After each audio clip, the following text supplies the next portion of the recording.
জুমার দিন শ্রেষ্ঠ দিন। সব দিনের মধ্যে জুমাবারকে শ্রেষ্ঠত্ব দিয়েছেন আল্লাহ তাআলা।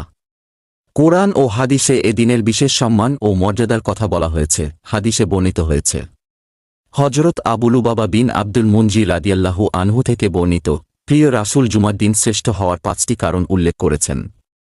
১. আল্লাহ তাআলা এই দিনে প্রথম মানব হযরত আদম আলাইহিস সালাম কে সৃষ্টি করেছেন। ২. জুমার দিনে আদম আলাইহিস সালাম কে জমিনে অবতরণ করিয়েছেন। ৩. জুমাবারে হযরত আদম আলাইহিস সালাম কে মৃত্যু দিয়েছেন।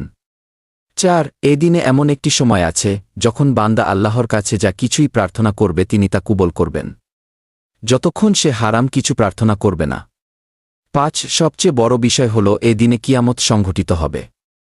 ইবনে মাজাহ হাদিস নং ৮৯৫। এমন ইসলামিক ভিডিও পেতে অবশ্যই লাইক, কমেন্ট এবং শেয়ার করে যাবেন।